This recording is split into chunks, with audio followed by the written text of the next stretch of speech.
टाकाऊ वस्तूंचा पुनर्वापर करण्याबाबतचा संदेश देण्यासाठी ठाणे महापालिकेनं टाकाऊ वस्तूंपासून 4 कलाकृती तयार केल्यात। यामध्ये ठाणं बदलतंय, टायर टू ट्रेजर, तंत्र फुलपाखरू आणि सायकल टू सस्टेनेबिलिटी यांचा समावेश असून या कलाकृती कोलशेत, गायमुख चौपाटी, ठाणे महापालिका मुख्यालय आणि उपवन येथे ठेवण्यात आल्या आहेत।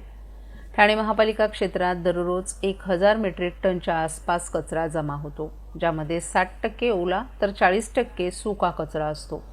सुका कचरा वर्गीकरण करण्यात येतो। यामध्ये टायर, लाकूड, धातू, cycle tyre, ring, plastic pipe आणि ई कचऱ्याचाही समावेश असतो। या कचऱ्याचा पुनर्वापर करणं गरजेचं असून याविषयीचा संदेश देण्याकरिता ठाणे महापालिकेनं अनोखा उपक्रम राबवला। या कचऱ्याचा पुनर्वापर करून पालिकेनं आकर्षक कलाकृती तयार केल्यात।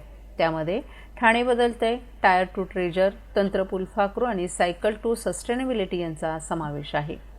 यापैकी या कलाकृती कोलशेत, गायमुख चौपाटी, ठाणे महापालिका मुख्यालय आणि उपवन येथे ठेवण्यात आल्यात। ठाणे बदलतंय ही 180 किलो वजनाची कलाकृती प्लास्टिक आणि ई कचऱ्याचा वापर करून तयार करण्यात आली असून त्यासाठी प्लास्टिक आणि ई कचरा वापरण्यात आलाय। पावसाळ्यात रिकाम्या टायरमध्ये पाणी साचून डेंग्यू, मलेरियाचे डास तयार होतात। त्यामुळे अशा टायरचा आणि लाकडाचा पुनर्वापर करून 120 किलो वजनाचं टायर टू ट्रेजर ही कलाकृती तयार करण्यात आली आहे।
कठोर कारवाईचा बडगा उगारूनही ठाणे महापालिकेच्या पाणीपट्टी वसुलीची घागर उताणीच असल्याचं उघड झाले। 2024-25च्या आर्थिक वर्षासाठी पाणी विभागाला बिल वसुलीचं 225 कोटींचं उद्दिष्ट दिलं होतं। आता जानेवारी उलटत आला तरी या पाणीपट्टीपोटी पालिकेच्या तिजोरीत केवळ 77 कोटींचीच गंगाजळी जमा झालीय। म्हणजे 35% वसुलीही झाली नसून पुढील 2 महिन्यात उर्वरित 65% अधिक वसुलीचं टार्गेट साध्य करताना महापालिकेच्या पाणीपुरवठा विभागाच्या घशाला कोरड लागणार आहे। ठाणे महापालिकेची लोकसंख्या 27 लाखांच्या घरात पोहोचली आहे। एकीकडे वाढतं नागरीकरण तर दुसरीकडे त्यासाठी लागणारं वाढीव पाणी या समस्येशी ठाणे महापालिका सध्या झुंजत आहे। वास्तविकतः ठाणे शहरासाठी प्रतिदिन 616 दशलक्ष लिटर पाण्याचा कोटा मंजूर आहे, मात्र प्रत्यक्षात 585 दशलक्ष लिटर पाणी पुरवठा होतो। त्यापैकी पालिकेच्या स्वतःच्या पाणीपुरवठा योजनेतून 250 दशलक्ष लिटर, महाराष्ट्र औद्योगिक विकास महामंडळाकडून 135 दशलक्ष लिटर तर मुंबई महापालिकेकडून 85 दशलक्ष लिटर पाणी पुरवठा होतो। हे पाणी ठाणेकरांच्या घरांपर्यंत पोहोचवण्यासाठी पालिका कोट्यावधी रुपयांचा खर्च करते। हा खर्च पाणीपट्टीच्या देयकाच्या रूपाने महापालिका ठाणेकरांकडून वसूल करते। परंतु कोरोना काळापासून पाणीपट्टी थकबाकीदारांची यादी वाढत आहे। 2024-25 या आर्थिक वर्षासाठी पाणी विभागाला देयक वसुलीचं 225,48,20,00,000 रुपयांचं उद्दिष्ट दिलं होतं। आता जानेवारी महिना उलटत आला तरी या पाणीपट्टीपोटी पालिकेच्या तिजोरीत केवळ 77,13,16,000 रुपयांची वसुली प्रशासनाला यश आले। ठाणे महापालिकेच्या सर्व प्रभागांमध्ये पाणीपट्टीपोटी सरासरी 50% ही वसुली झाली नसल्याची आकडेवारी देखील समोर आली आहे।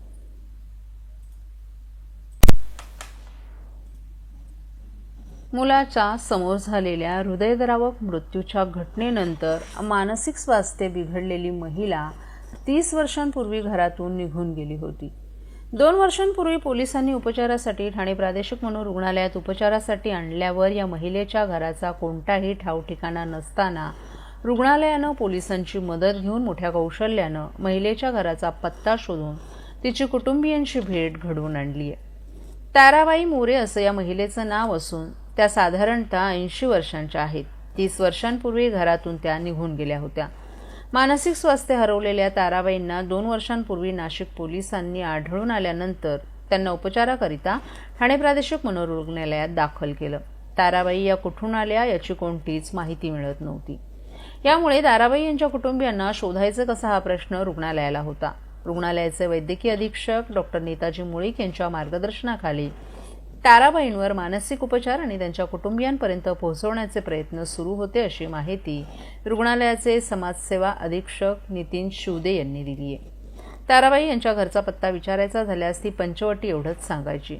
रुग्णालयानं पंचवटी पोलिसांशी संपर्क साधून ताराबाई यांच्या कुटुंबियांचा शोध घेण्यास सांगितलं, मात्र फारसा काहीच उपयोग झाला नाही. दरम्यानच्या काळात ताराबाईंवर समुपदेशन, ग्रुप थेरपी आणि औषधोपचार देण्याचं काम सुरू होतं. त्यांचं मानसिक स्वास्थ्य हळूहळू सुधारत होतं. त्यामुळे त्यांच्याशी विचारपूस करताना अहिल्यानगर शहरातील एका परिसराचं नाव ताराबाई यांनी सांगितलं असता रुग्णालयानं तात्काळ जवळच्याच पोलिसांशी संपर्क करून ताराबाई यांची माहिती दिली. यावेळी पोलीस आणि रुग्णालयाला तिच्या कुटुंबियांना शोधलं आणि नुकतंच ताराबाई यांना कुटुंबियांकडे सुपूर्द करण्यात आले.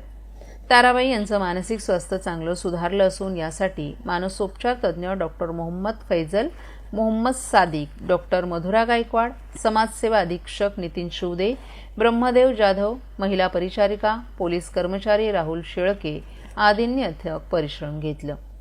30 वर्षांपूर्वी घरातून गेलेल्या ताराबाई यांना शोधण्यासाठी कुटुंबियांनी देखील खूप प्रयत्न केले होते, परंतु आमचे कर्मचारी आणि पोलिसांनी ताराबाई यांच्या कुटुंबियांचा शोध घेतला.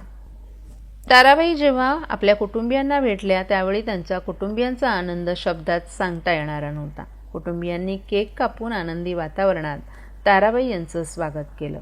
आमचे समाजसेवा अधिकारी ताराबाई यांच्या स्वास्थ्याची चौकशी करत असल्याचं वैद्यकीय अधीक्षक डॉक्टर नेताजी मुळीक यांनी सांगितलं.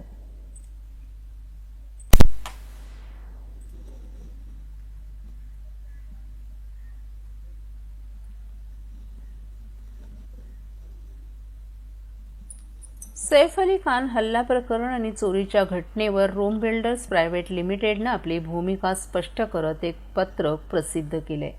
या पत्रानुसार ठाणे आणि मुंबई पोलिसांकडून मिळालेल्या माहितीनुसार सैफ अली खान यांनी इस्मास नावाच्या व्यक्तीसह हिरानंदानी इस्टेटमधील इस्मास इस्लाम शहजादा बंगले नंबर 7 वर थांबून मालमत्ता चोरण्याचा प्रयत्न केला होता.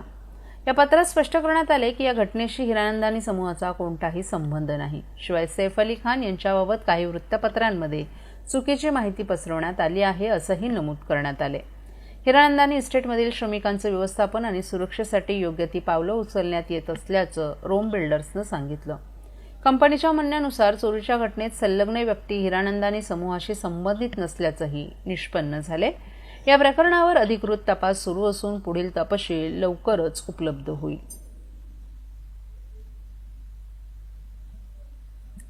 ठाणे महापालिकेच्या मालमत्ता कर विभागानं थकबाकीदारांविरोधात राबवलेल्या विशेष मोहिमेमुळे तब्बल 600 कोटी 10 लाख रुपयांची वसुली करण्यात यश मिळवले. या थकबाकीदारांना कर भरण्यास प्रवृत्त करण्यासाठी बँडबाजा आणि ढोलताशा मोहीम राबवण्यात आली. या अभिनव उपक्रमामुळे अनेक थकबाकीदारांनी त्वरित कर भरणा केला. पालिकेच्या मालमत्ता कर विभागाकडे अजूनही 580 कोटी रुपयांच्या वसुलीचं उद्दिष्ट आहे, जे पूर्ण करण्यासाठी 3 महिन्यांचा कालावधी शिल्लक आहे. आयुक्त सौरभ राव यांच्या मार्गदर्शनाखाली विभागानं कठोर पावलं उचलली आहेत. थकबाकीदारांना वारंवार नोटिसा पाठवणं, प्रत्यक्ष भेटी घेऊन समज देणं आणि वेळेत कर भरण्यासाठी आवाहन करणं यांसारखे उपाय यशस्वी ठरले.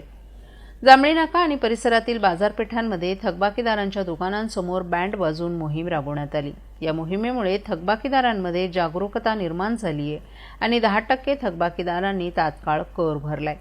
यंदाच्या आर्थिक वर्षात मालमत्ता करातून 600 कोटींपेक्षा अधिक रक्कम जमा झाल्यानं ठाणे महापालिकेच्या तिजोरीत भर पडली आहे. उर्वरित रक्कम वसूल करण्यासाठी महापालिकेचा विभाग सक्रिय आहे. महाराष्ट्रातील भगिनींना आधार देणारी राज्य शासनाची मुख्यमंत्री माझी लाडकी बहीण योजना. या योजनेअंतर्गत अल्प उत्पन्न गटातील 21 ते 65 वयोगटाच्या भगिनींना मिळणार दरमहा 1500 रुपयाची मदत. अर्ज करण्यासाठी 31 ऑगस्ट 2024 पर्यंत मुदतवाढ. कुटुंबाचं वार्षिक उत्पन्न 2.5 लाख रुपयांपेक्षा कमी असलेल्या महिला पात्र. कुटुंबाकडे पिवळं किंवा केशरी रेशन कार्ड असल्यास उत्पन्नाचा दाखला आवश्यक नाही. पांढरं रेशन कार्ड असेल किंवा रेशन कार्ड नसेल तर कुटुंबाचं वार्षिक उत्पन्न 2.5 लाखांपेक्षा कमी असल्याचा दाखला आवश्यक। योजनेसाठीचा ऑनलाईन अर्ज नारी शक्ती दूत ऍप वरून किंवा पोर्टलवर भरता येईल। ज्या भगिनींना ऑनलाईन अर्ज भरता येत नसेल त्यांच्यासाठी अंगणवाडी, ग्रामपंचायत, वॉर्ड ऑफिस, सेतू सुविधा केंद्रामध्ये किंवा आशाताई बचत गटाच्या CRP यांची मदत उपलब्ध।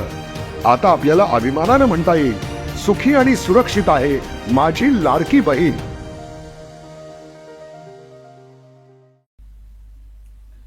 भाषा आणि माणसांविषयी आदर वाढवायचा असेल तर आपल्याला चांगलं लिहिता आलं पाहिजे, चांगलं वाचता आणि चांगलं बोलता आलं पाहिजे। ज्याला हे साध्य होतं त्याला वेगवेगळ्या भाषांचा आनंद घेता येतो। भाषा ही माणसांमधील आदर वाढवण्याचं महत्त्वाचं साधन असल्याचं प्रतिपादन आंतरराष्ट्रीय ख्यातीचे सुलेखनकार अच्युत पालव यांनी केले। मराठी भाषा संवर्धन पंधरवड्याच्या निमित्तानं पालव यांनी ठाणे महापालिका मुख्यालय येथे सुलेखनाचं प्रात्यक्षिक सादर केलं। त्यापूर्वी अतिरिक्त आयुक्त संदीप माळवी यांच्या हस्ते अच्युत पालव यांचा सत्कार करण्यात आला। यावेळी अतिरिक्त आयुक्त प्रशांत रोडे, उपायुक्त उमेश बिरारी आदीही उपस्थित होते। मराठी भाषा संवर्धन पंधरवड्याच्या निमित्तानं ठाणे महानगरपालिकेनं विविध कार्यक्रमांचं आयोजन केले। काल नरेंद्र बळाळ सभागृहात आंतरराष्ट्रीय ख्यातीचे सुलेखनकार अच्युत पालव यांच्या सुलेखन प्रात्यक्षिकाचा कार्यक्रम झाला। त्याला महापालिकेच्या अधिकारी आणि कर्मचाऱ्यांनी उत्स्फूर्त असा प्रतिसाद दिला। कागद, रंग, सुलेखनाची साहित्य आणि जोडीला खुसखुशीत शब्दातील विवेचन असं पालव यांच्या कार्यशाळेचं स्वरूप होतं। मराठी शब्दांचे वेगवेगळे विभ्रव पालव यांनी त्यांच्या वैशिष्ट्यपूर्ण शैलीमध्ये दाखवले। सुलेखनासाठी आवश्यक असणारी साधनं, लेखणी, रंग त्याविषयी त्यांनी उपस्थितांना मार्गदर्शन केलं। सुलेखनातील सरळ रेषांचा सराव हा माणसाच्या मनातील तणाव दूर करणं, दोन माणसांमध्ये किती अंतर असतं याचं भान दर्शवतात। शिस्त आणि एकाग्रता यामधून सुलेखनातील आकार साकारतात असंही पालव यांनी स्पष्ट केलं। मराठी अक्षरं, नावं, गाणी यांच्या ओळी सुलेखनातून पालव यांनी साकार केल्या। त्याला उपस्थितांनी जोरदार प्रतिसाद दिला।